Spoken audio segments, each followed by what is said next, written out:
Welcome back to Mini Punches, the supplementary show to Soft Punches podcast, where I interview people I find interesting. Thank you for viewing, watching, listening, and subscribing on whatever platform you're on. And today, I have a very special guest. He's one of my best friends. He's tall, he's handsome, he's an accomplished musician, he's an amazing content creator, and more than anything else, a wonderful guy. Ladies and gentlemen, Riley Ingham! Hello. Dude, what an intro, man. You caught me off guard. That's incredible. Thanks, Yeah, man. I'm channeling my inner Bruce Buffer on that one. Dude, thanks for the kind words, my guy. How are you?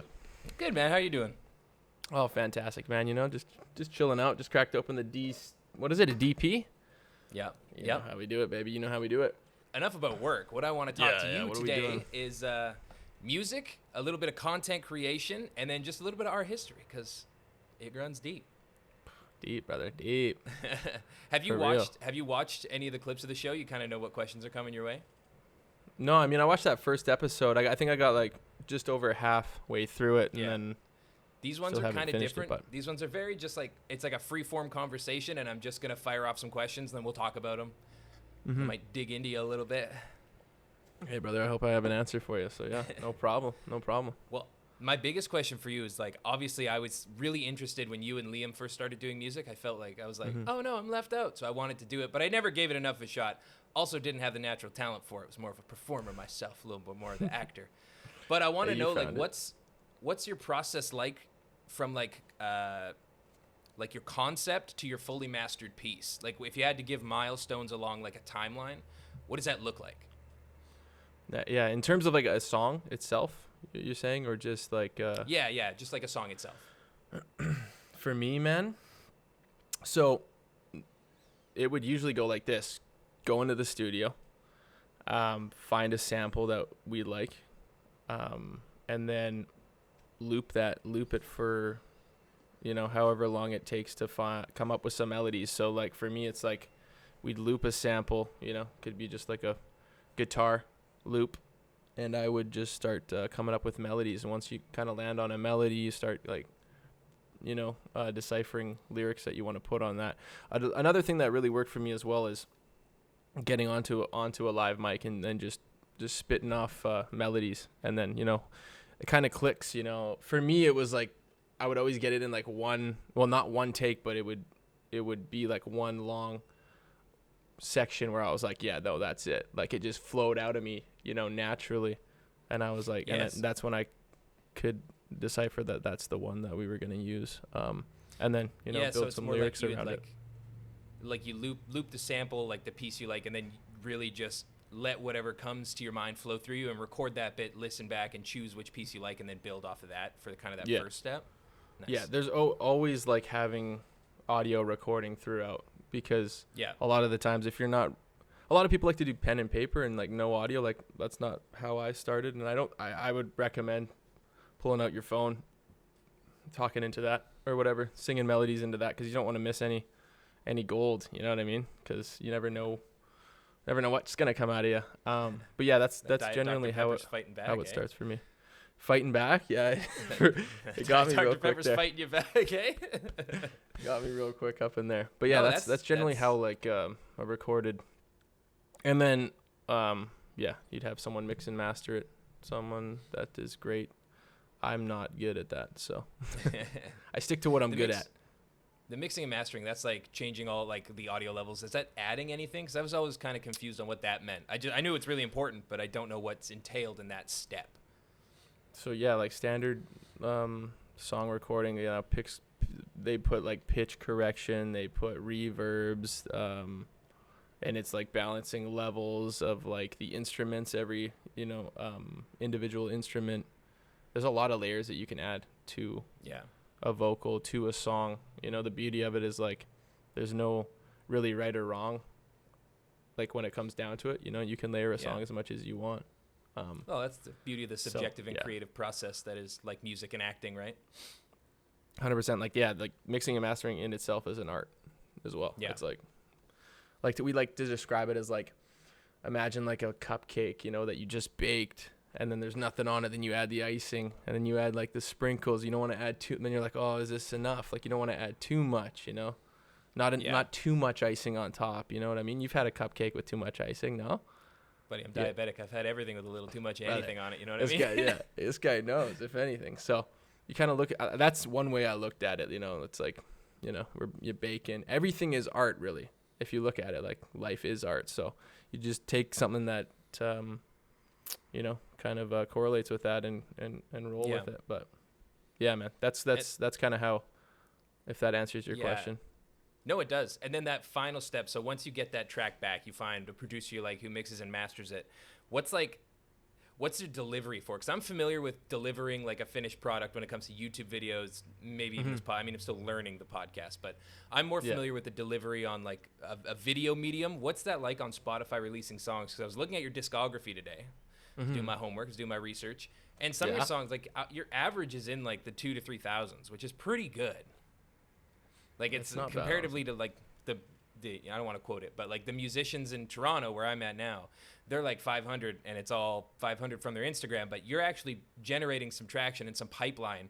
You have 981 monthly listeners on Spotify. So you clearly got something that's building you a bit of a pipeline coming back to you. So what's that, like what is an effective delivery? Like Dumb With You is a good standout because it's got 33,000 streams, right? That's probably one of your biggest songs. Yeah, absolutely. I would say. Also, just to add to that, man, my buddy Tristan, who produced one In My Head and two Under the Moon, he literally just texted me 2 days ago, and he's like, "Yo, Under the Moon is like my first song I ever put out. It was like put out like 3+ years ago or whatever." And he just texted me, he's like, "We have like a spike of like 700 listeners on it or something." Yeah, 700 new listeners and 106 saves in the past month in Scandinavian countries, and that's just like out of the blue. So I was like, that's epic. So I don't know, it's like you never really know where the songs are gonna go, and like, to be honest, I haven't released any music this year because of maybe we'll get into it, but so it kind of just comes out of nowhere. Sometimes you can do all the promo you can, and sometimes what I've noticed a lot is like songs that I didn't think would do good, like do better sometimes, as much as you want to push like one song, like everyone has different tastes. So with Spotify, it's like, I don't know. It's kind of very random, to be honest. I mean, at this smaller scale of like less listeners and stuff, it's like you're always looking for how to get a song out there, but sometimes it just takes, it could take a year, could take 2 years. At the smaller stage, it's like that the algorithm's really playing your consistency. So sometimes those songs you like, you like the song or like the video, but you're like, it's not my best work. It's not something I'm super in love with. It does really good because that comes at a point when you're actually starting to generate some consistency. So the algorithm's going to push it because it's rewarding you for being consistent. So sometimes that in line of like, now it's turned into work. Now it's a habit of mine. The algorithm's like, we're going to reward you now. And then you have that big spike and then you overthink it and then you stop putting stuff out because you want to upgrade to the next level of content, which I do every fucking time. Yeah, feel.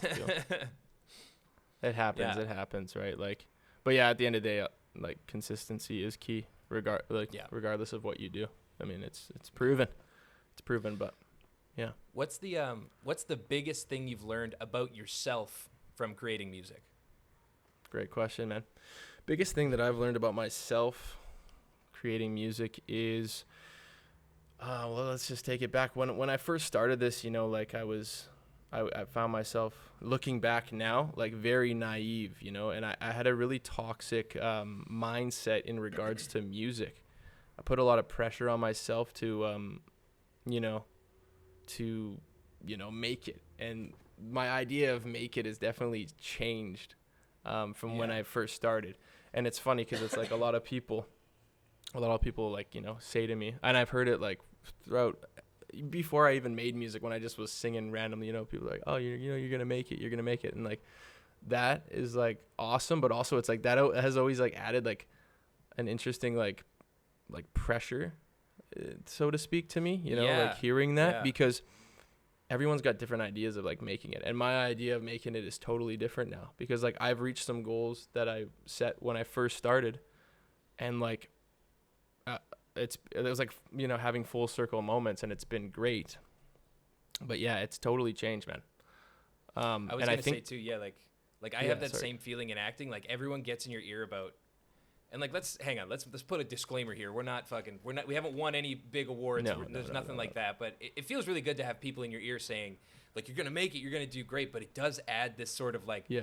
pressure without reward. Like you're feeling Yeah, the yeah, pressure yeah. and you haven't received any of those awards yet. So it like layers it pretty deep. So I know exactly what you're talking about there. 100%. Because, you know, like people see your journey totally different from how you feel it as well. You know what I mean?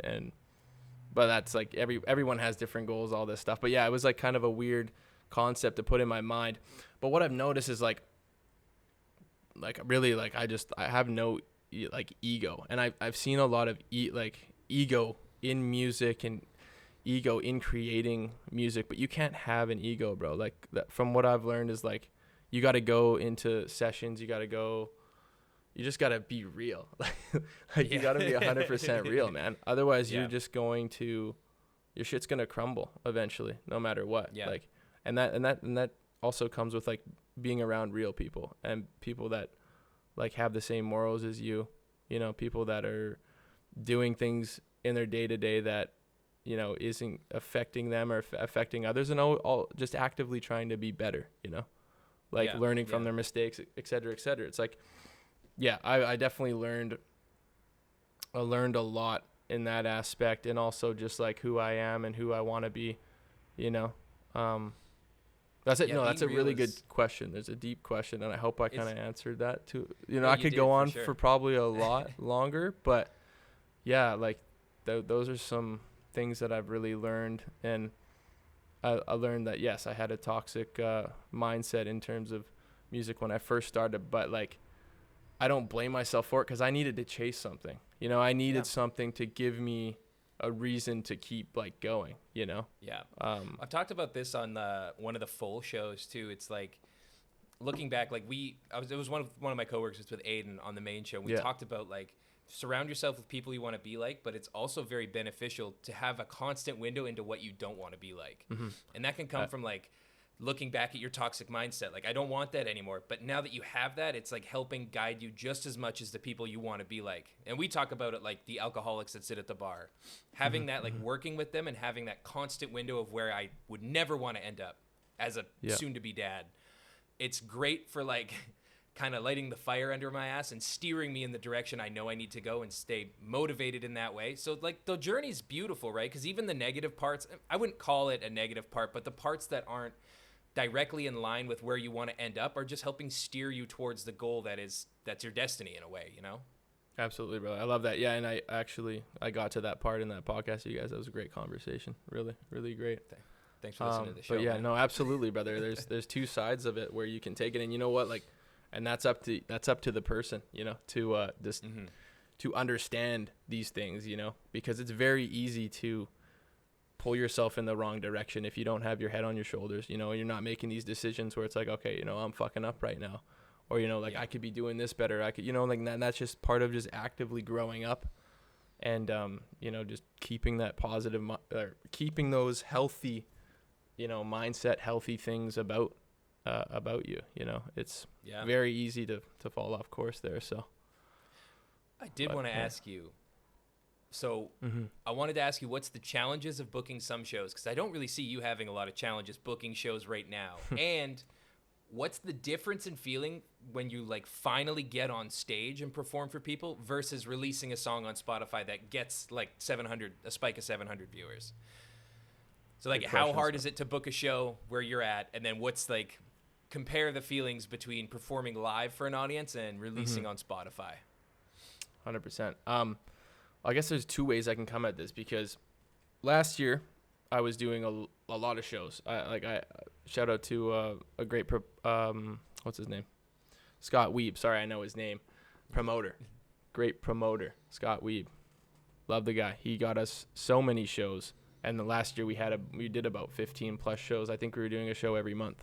Damn near. Yeah, damn near. You were. And we could have done more too, but I was like, I don't want to take too much on. I opened up for a number of great artists, you know, like hundreds of people we got to finally, like, you know, perform in front of, which was great. But with that, I was just singing, I was just performing, you know, I was just putting on a show as best as I could there. Now this year I've done more acoustic shows, and that's more scary for me, to be honest, just me and the guitar, because it's just like there's no it's a little more intimate, and I don't have as much experience with playing guitar and singing in front of people. Like, I've only done that about 5 times now, I got a couple more shows coming up, which is great. But when you start to strip away like the layer, like we've said it before earlier in the show, like you can add so many layers in a mix and a master that make it fun. When you strip all that away and it just becomes a raw show, it's just you, your voice, and a guitar. It's very vulnerable, bro. Like it's just 3 layers. There's no armor. There's nothing to hide behind. It's just you, the crowd, and your instruments. Absolutely. So I can see why that would be really scary. For sure. Which I love, no problem. Yeah. Like it's more so of like, I noticed that I need to get better at guitar, because I've had years where I've been singing, but I only learned how to play guitar. I taught myself like 7, 8 years ago now. And that was just me, learning the ropes. So I got a lot to learn on guitar. So it's been great. It's been it's more nerve wracking, but it's amazing, cause I love singing. That's kind of the direction I'm heading. But as for like getting up on stage, so honestly, when it came to the hip hop shows, because I was doing a lot of hip hop, I was kind of paving my way in these hip hop scenes, being a singer, and it was a great dynamic that we were working with, and everyone was like, it was totally different from what they're used to seeing. So we had like a lot of success, and we booked a lot of shows, and we just grinding, bringing family and friends. It was a grind. So I love that. But yeah, getting up on stage doing that, I never really had a lot of stress or anything, you know what I mean? Because it's like, by the time I'm like hustling 40, 50 tickets, man, I'm like, I practice. I'm like, there is pressure to like, put on a good show for your family and friends, because they're spending $10, $15, $20, whatever. Yeah, exactly. So there's that. And then come to the acoustic, it's a little more what's the word? Vulnerable. Vulnerable, and just a little more I can't find the word right now, but is it the performance side of it might be a little more technical, I guess, because you have two aspects going on, like you're playing guitar and you're singing. Yeah 100%. And then there's also like sound too, like people, if you're doing depends on like kind of the venue, but like people talking in the background, like you're always going to hear that, so you're trying to really concentrate. It's like a lot more. It's a lot more. Like if I'm like finger picking or something, like, it's like, your hands could fucking seize up. Like that happened once, like on my last song, and I was just like, oh fuck, man, like my hand seized up. That's it. And I made a joke out of it, and it was like hilarious. Everyone laughed. That's great. But like, there's a lot more that could go wrong, and there's a lot more things, for me at least, as I'm thinking about like whilst going into it. But it's more of an unknown. Are a lot higher. That was the question. That was the thing I was trying to say. It's more unknown for me. So I'm more new to that. But that's just what's going to make me a better artist. And that's kind of why I want to dive more into the acoustic, because I feel like that's where, I can shine the most. I think that's where you shine. Like personally, I've seen you in the studio, and I've seen you on the acoustic side, and you can just see it in your eyes when you start finger picking and you start singing and you start making your own melodies with your own fingers, bro. You can see it, like you can see every part of your brain activate just in your eyes. Thanks. So, like I don't even know, like, eyes, bro. Listen, I got you playing on Spotify all the time, but I'll choose sitting by a campfire and listening to you acoustic and sing over the Spotify. You, personally, no, anyways. I would choose doing that too. I love that. I was hanging out with Liam not too long ago. We were playing guitar, and we were just talking about it, how like, just that's what it's all about. Sitting down by a campfire, playing guitar for people you love, and like there's like, it's just like, you're just living, man. You're living. There's no stress there. It's just straight, like, just raw, the good stuff, I love that. So more of that for sure. Yeah. We're like, so. When we were out for Liam's wedding, shout out Liam and Callie, congratulations. Congrats. Julia came out to visit, and she was like, on her last day, she's like, does everyone here play guitar and sing beautifully? And like, what the hell? And I was like, everyone except me. Sorry. Yeah. It's like all my friends are talented. I'm just the big guy they bring along to make some jokes every now and again. Yeah, sure. This guy's full of talent, man. What's your biggest inspiration for creating music? That's another good biggest one. inspiration. Another thinker for you. That's a good question, man. Because honestly, brother, to be honest, this year I've struggled with like being inspired. To be real with you, and that happened because, long story short, for the viewers, and I don't really want to like get too far into this, but we were talking about the performances and stuff. I had a friend that I made music with for the past like 2-3 years, and we had a falling out, so that's no longer a thing. And there was just a lot of little things that led up to, ultimately us fucking breaking apart, whatever. Yeah, I know what you mean. Yeah. But it's for the better because there was just a lot that I wasn't fucking with. But sorry, question again. What's your biggest inspiration for music? Yeah. Okay. Perfect. So yeah, after experiencing that, man, that really kind of killed my passion a bit for it, because I was just like, dude, like I'm not doing this for, external reasons and shit like that. Like, I'm doing this because I love it. So I kind of this year has just been having to sit back and kind of figure out like exactly why I love music, why I do it, Yeah. And kind of where I want to go with this now, because it's like we were building something for, 3 years, and then all of a sudden, it starts to go to shit, and now I'm like, okay, well, I have to re-navigate kind of where I want to go with this. And that's just like came back to me just, staying true to myself and kind of reevaluating where to go about it. So totally kind of off no, that's where all you good. asked the question, but I can't. Yeah, I couldn't I think answer it without saying that, to be honest, because I'm kind of there's like artists that definitely I pulled passion from, but it's kind of like lost. I've lost it this year because of reasons, but I'm still here. I think if I took a crack at it, I think it's just part of the journey. Like we talked about how when you look back on things, it's just steering you towards the direction you want to be. And before the falling out, you were doing a lot of the hip hop shows and you were hustling, but it didn't leave the most room for, like, just as a friend who's known you a long time, it seemed a lot more businessy for you. And you shine, bro. Like, you really, really have something special when you can do it because you love it. And I could see it turning into a bit more of a business point for you when you were doing all those shows. So I think if you open yourself up, like you were saying, to that energy, I think you're going to really discover that, like, your biggest inspiration for music is saying what's in your heart, what's in your body. Because whenever you're doing that and like you kind of, the world tunes out and you go, like, it's very special. Thank you, brother. I appreciate that. And actually, you saying that actually reminded me of who actually recently pulled me to find passion, bro. And it was actually a kid. You probably have heard his music. He's unreal, and he's blowing the fuck up. Cameron Whitcomb. I've heard of the name. I couldn't tell you what a song name is, though. I won't, but I could pull that bottle off that shelf. Oh, yeah. There it is. You've heard that on YouTube or everywhere. I've seen it all over clips, all over TikTok, Oh, brother. And, like, we're going to get into, like, I know you got some questions about content creation and stuff. But, dude, that kid's unreal, man. I went to a show of his on my buddy Blair's birthday. You know Blair. Yep. We went to his show, and man, he's just got it. He's got it figured the fuck out. He's amazing.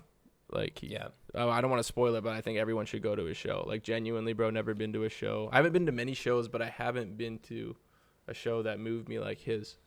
It had every little aspect of, great talent, great performance, great, like, just feel good. It's like a roller coaster, bro. It'll bring you up, bring you down. Like, it's very touching what he's doing, man. And that inspired me to, like, really pick the guitar up and properly learn a couple. I learned one of his songs and learned a couple more. So right now I'm just Cameron Whitcomb inspires me, brother. Like, he's a great. Amazing. I had the privilege of hanging out with him and getting to know him a little bit, and he's incredible, man. That's awesome. So wow. that will answer your question, bro. Yeah. and it took me a second because I actually thoughts are journeys, life's a journey, bro. It's all part of the path, That's what's up right there. Yeah. Now, just on that point, I wanted to share this before we move into content creation and just stay on music. When are you going to grow some brain cells and come to Toronto and start performing stuff, man? Because hang on, let me share a story with you. I posted, I was listening to Rosé. That's got to be one of my favorite songs that you and Liam have done. I don't know, it's a bop, it's fun, it's different. Love that song. And I posted it on my Instagram because I was like, man, maybe I'll get 5 people to go and have a look at it. Yeah. But like on 3 different occasions, people told me, it's like, oh, I forgot about the song. I used to listen to it. That's crazy. And there's like people that I didn't know when the song came out. Like there's no way I could have been the one to show them. They're Torontonians. There's no way you or Liam were the ones to show them. And from 3 different groups of people. And every time I put it on the music at the bar, people bop, like all of this. So I think too, like one thing that maybe you and Liam at the time were unaware of was just the impact of what you guys were creating. Because even to this day, like I play those songs and it gets everybody, even if they don't understand the message, it gets everybody moving. Everybody's into the music. So I just wanted to inform you that like I get to see it kind of on the forefront because I'm in a place where it's a higher people count. I get to see more people of like your target audience, I'd say. And the amount it can affect those people is astonishing. And I just want you to come with me to witness it one time. And I think I also just want you to stay at my house and come hang out. But I think on the topic of like inspiration, I think you might find something in that because your voice and like Liam's voice and how you guys work together and that song specifically affects people a lot. Some people bop. Some people sit and get really listen to it, listen to the lyrics, and you can see them thinking about something. It's such a beautiful thing to witness, like, because I know all the hard work you guys put in that song. I remember you spitting bars in the car just trying to figure out the lines for it, right? Yeah. So, like, to have that vision of, like, before it was even on paper, to, like, see how it affects somebody who gets caught off guard by listening it is just so beautiful. And I want you to experience it, and I want Liam to experience it, and I've had it, and I know where it is, and I just need you guys to come out and experience it with me, bro. Dude, I appreciate that, brother. Thank you. That's really great. No, it is amazing. And thank you for always sharing our music, man. I appreciate that. And that's awesome. There's something beautiful about that because that was like one of the first songs, we've ever made. And like that was very early in the process of like learning music and how to like create music. And like we were also finding ourselves. Like that was a very early in the journey of one, growing up, but 2, like music making as well. So that's really awesome to hear that it has that effect and it will continue. And that's a beautiful thing about music, man. It's timeless. That's awesome that people are finding it to be great because that's awesome. Wow. To answer your question, I'd love to, brother. I would come to a show tomorrow, like I'd love to do a show in Toronto if I can. So you when I come over there and bring my guitar, I'll do one. Yeah. I'll do one if I can. You got a baby shower in December. Yeah, 100%. Congrats, by the way. That's crazy. Thank you, brother. Man. Thank you. I told that's you all though, I got for music. Here, you did. Yeah. You're the first one to call it. This guy. I was like, all right, man. You're gonna be a pops pretty quick, Gary. Yeah. Give us a gender prediction. What do you think? I'm feeling girl, dude. I'm feeling girl. You feeling girl? Yes. I'm feeling heavy girl. That's what I'm talking about. I'm feeling heavy girl. And actually, when I saw that video that you sent me about it, I didn't know that you didn't know. I thought you knew the gender already, but then I rewatched it. I was like, you'd have 2 different names for either gender. Is that right? Am I right on that? Yeah. Awesome. Yes, but then we got a name picked up for both. Yeah, that's awesome. So, but then after that, I was like, regardless, I'm like, dude, I'm heavy feeling girl right now. Like, it's just, that's genuinely what I'm feeling. I'm not even gonna, like, I can't even. No, me too. I'm on that same wave. I'm like, oh, I got girl in my belly is what I feel for you, dog. I'm feeling it too, man. I know Julia keeps saying he. My dad thinks boy. A couple of our friends think boy. And I'm like, nah, you're all wrong. It's my little girl in there. Yeah, respect. Hey, we might even double up. Who knows? You never met 2 for 1 special. You never know. I've seen that happen a lot lately. Buy one, get one free. Yeah, unreal. I did want to pivot and talk to you about content creation, specifically TikTok pre-pandemic. How long did it take you to get your first viral TikTok? Because I know like our journey with content has been deep. We did the vlogs in like 16, 17, and 18, and then we moved more over to like TikTok stuff, and we did some together and some not. I haven't been like on it, you know. We never cracked 1,000, brother. Oh, one of our videos cracked 1,000, but I think that was later. But yeah, dude, it took years, man. It took years. Yeah, it took years, brother. It's funny because like, dude, I used to have a dream where like I am dreaming and I'm like, oh fuck, one of my videos hit like 100 and some odd thousand, and I was like, I'd wake up and be like, oh fuck, I just got rug pulled. You know, I wake up and it's like, oh, I was dreaming. Great. But it took a long time, dude, and when it finally happened, it was on a video that I just did on a whim, and that we looked at it and we were like, oh, okay, it's kind of funny, like we'll just throw it up. And brother, when it happened, it went crazy. Yeah. The video I'm referring to was Garfield. It was Garfield. Garfield was first, and then Timbits was later, right? Sorry, Timbits was the first one, but it was like 700K. Okay, so that was like my first kind of. That was my first one, and that felt really great because it was, one, I was singing in it, and two, I was having fun and threw it up there. It initially was a Snapchat story. I got like 5, 6, 7 people saying ha ha ha whatever. And I was like, okay, I'll throw this on TikTok. I wasn't really familiar with TikTok. My sisters were on it a lot more than I was. Yeah. And then finally, eventually, once I hit that, then I started going crazy, just posting videos. And I was lucky enough to know my buddy Jake Hillhouse, who he built a TikTok following of like over 2 mil. And I just recently had met him, and I was like asking him questions like, yo, like how do I keep this going? You know, he's like, his answer to it was, dude, just have fun. Okay. So that was really great. So it was the Tim Biebs video, and if you can, you can probably. Didn't you sell merch off that one? No merch, no.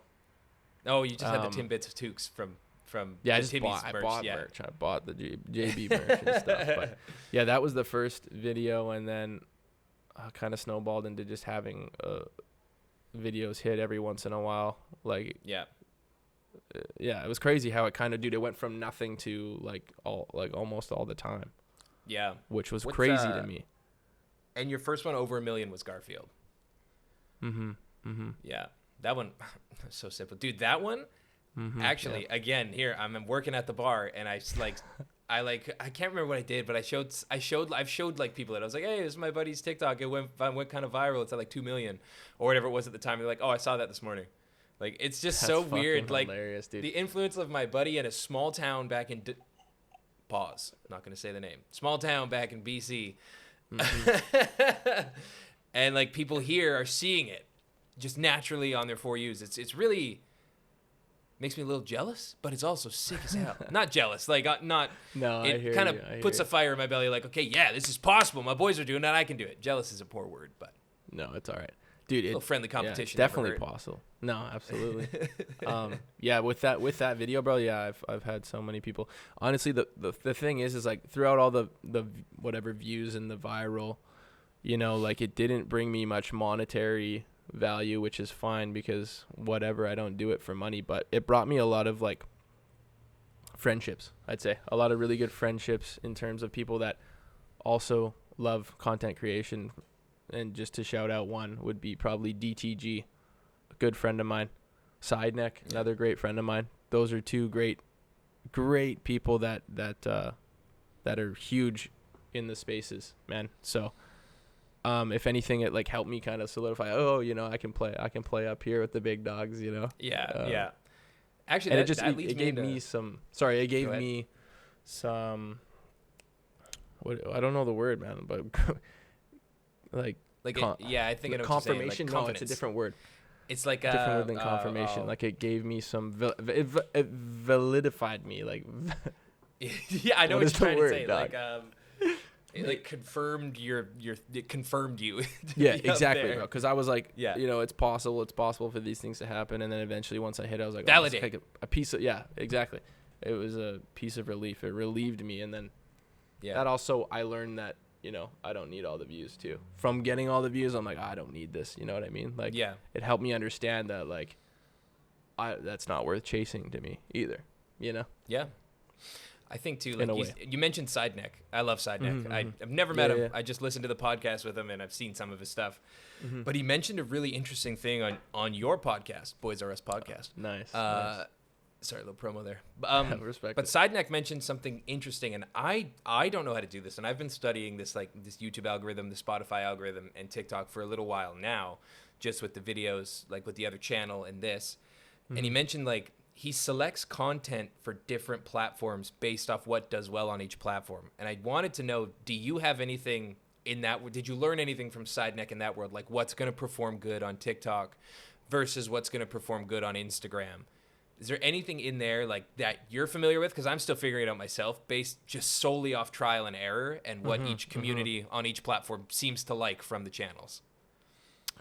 Dude, for me, like I didn't dive as far as into like trying to figure out exactly what would go better on different platforms. To me, like obviously TikTok was my number one. That's where I found the most success. But yeah, I never dived too far into that. I feel like if you believe in your content, you make great content, you keep putting it out there, like it's only a matter of time before you start getting the views you deserve, kind of thing. There's definitely better ways to hit your goals there. I don't know personally, really, just just to answer your question, I don't know. But like fair enough. Outside of here, man, I have no problem helping you reach that. Of course, or whatever. And listen, whatever I can offer you, I got you, brother. It's what we said it earlier in the podcast. Just be real. The foundation of everything before you start adding those like commercial, this piece goes on here. To have fun, build a solid foundation. That's your personality, and then build off that. And so we're still in the building phase, Just be still figuring it out. You can't go wrong if you're being real 100% yourself, dude. You know what I mean? Like, and moving real. I'm telling you, bro. Like that's it. That's the base you need, bro. If you're being fake, you're faking it, brother. You're gonna crumble, man. One day, you're gonna burn out, dude. It's just not. It's not. People want real, bro. Like know. So yeah.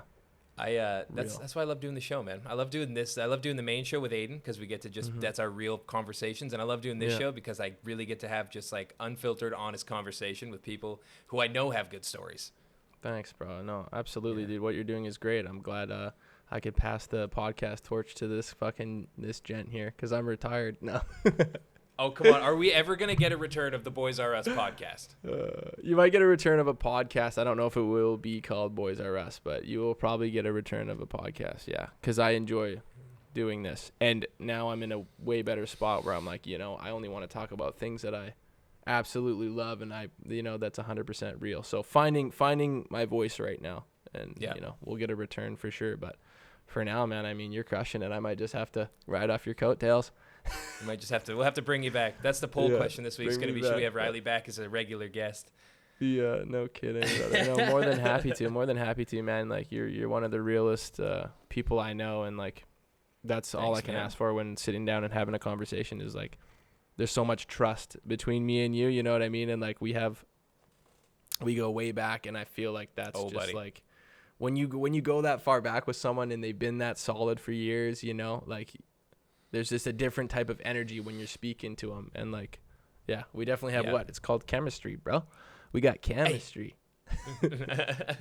So no, I can say anything, and I trust this kid with my life. Thanks, buddy. I try to be that open ear, 100%. No, 100%. Goes back and forth.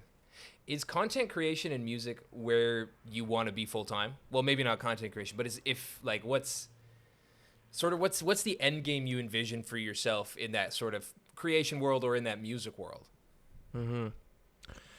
Yeah, man. Like honestly, I love music, man, and I love making it. And obviously, if like you could do it forever, you would, and I would love to. But right now, I don't know if like.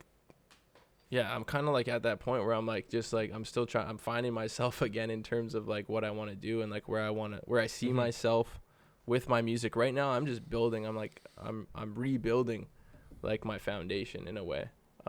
Where I'm just trying to be better in touch with myself, better in touch with music as a whole, learning how to perform acoustically. So I'm in the building stages again. So where I see myself in, a couple of years, 3 years, I don't know. But I know that I love music, and I know that I want to keep singing, so I'm going to keep doing that however I see fit. And I love the relationships I've made,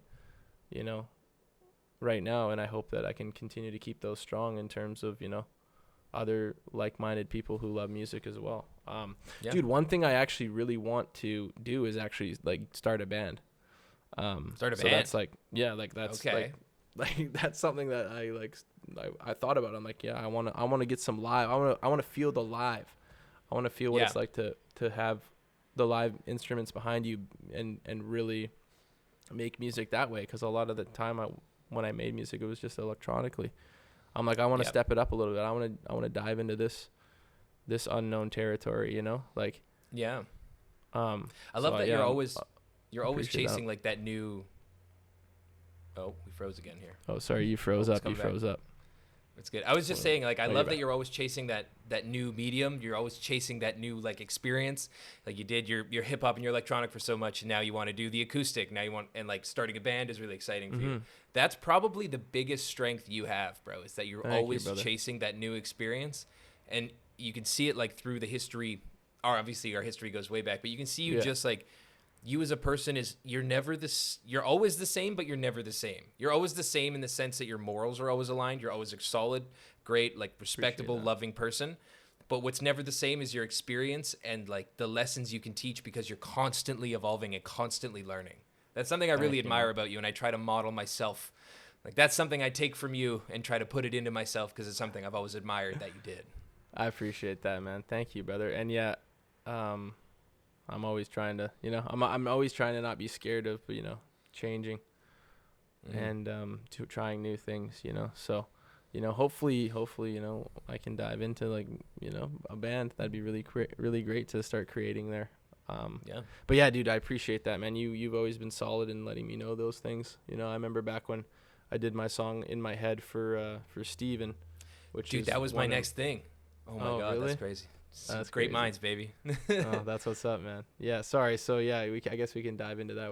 What your question was? Well, I was just gonna ask, In My Head was obviously for everyone. Why don't you go and just explain what In My Head is?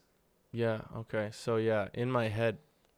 So me and my friends, Tristan and Negrense, great guys, great artists.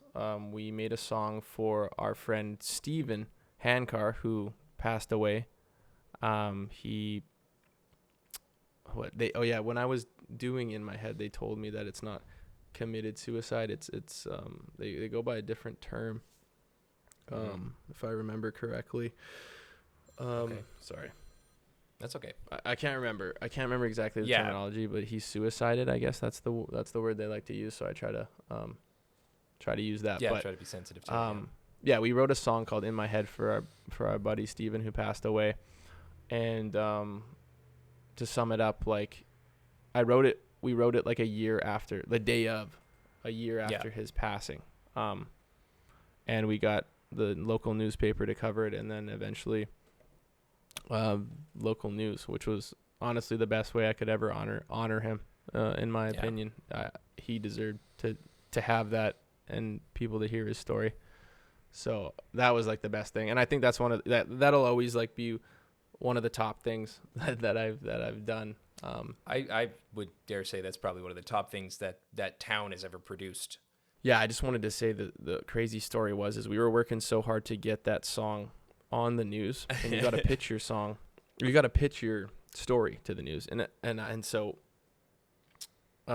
me and person who directed the music video, Colton Davis, we went to Victoria. We went to the news station to pitch this story and stuff. And we were going all around town all day trying to figure out how we can pitch this. Eventually called a couple news stations, and they didn't sound interested immediately, which was fine. I didn't really know how to word things, I'm just going out there trying my best to this is all new territory for me.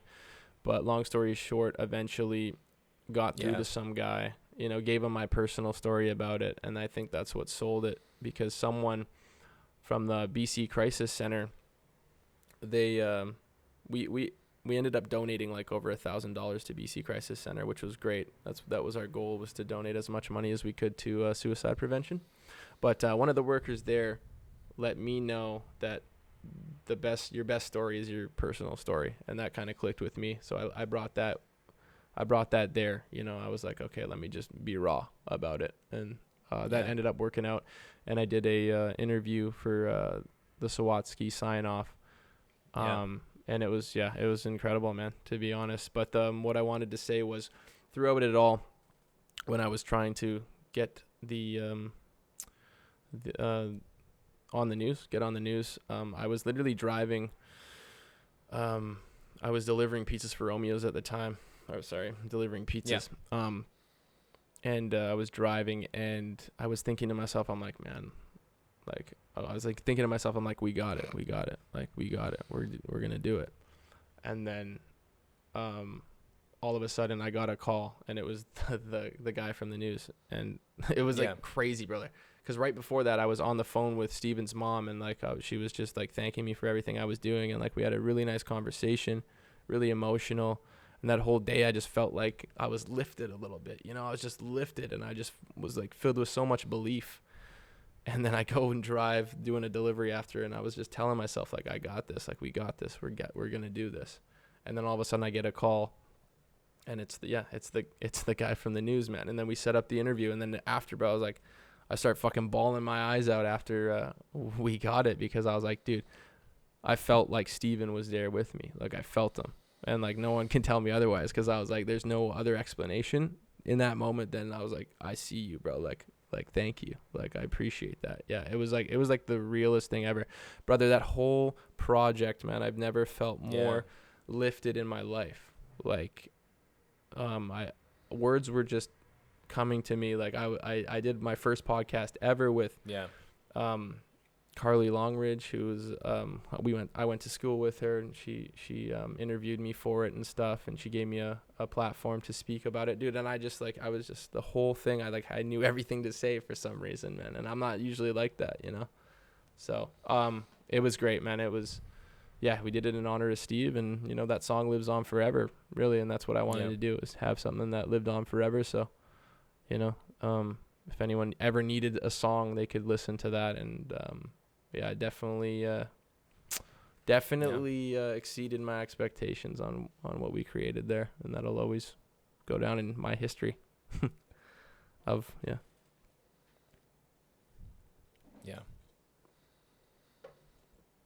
Well, I think like what you guys did for the song was like, it's a beautiful song. It stands alone. And then the message and the music video, like everything that went in, the donation to, what was it, the BC Crisis Center, everything that just like went into it felt so special. And like, it really felt like, because we were all sort of in the same, we all were in the same grade with Steven, we all knew him in some sense, that like, we all felt like we were on your team. Like, it really felt like you accomplished bringing a community together in a very big way.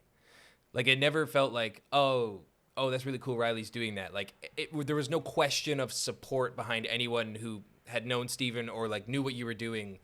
It just, there was never any question about it. And that always intrigued me, because everyone was just 1,000% on board right from the get-go. And that's all due to like your and the teams behind it, like making the song and all the leadership there. So congratulations to you, because it was monumental, and it was a beautiful thing to do for a beautiful man. No kidding, brother. He's the best. I appreciate that, brother. And like to circle back, what I was gonna say before we started this segment is you sent me a really beautiful message, and I always circle back to that in my mind, brother. I don't even know if you remember, but you sent me a really great message and called, you know, just congratulated me for my leadership and stuff, and I appreciated that, man, because I never really thought I could be a leader until I did that. So that was definitely a key factor in my growth. Yeah, of course. Well, that's all the time we have for I would this say, episode, man. My guy. Short but getting long. Do you got anything short but getting long? Giggity. Do I have anything? Do you got anything you want to plug? Well, I got a show coming up October 4th at the Craig Street Brew Pub for all the locals on my side. All right. Do an acoustic set, so if you're around, come on out. I'll keep promoting it, but yeah, we're rocking it, man. Thank you, Mitch. All right. Appreciate it, brother. Thank you, Riley, for coming out. And that has been Mini Punches episode 4 with Riley Ingham, and we'll see you on the next one. You're more than welcome to end your recording now, man.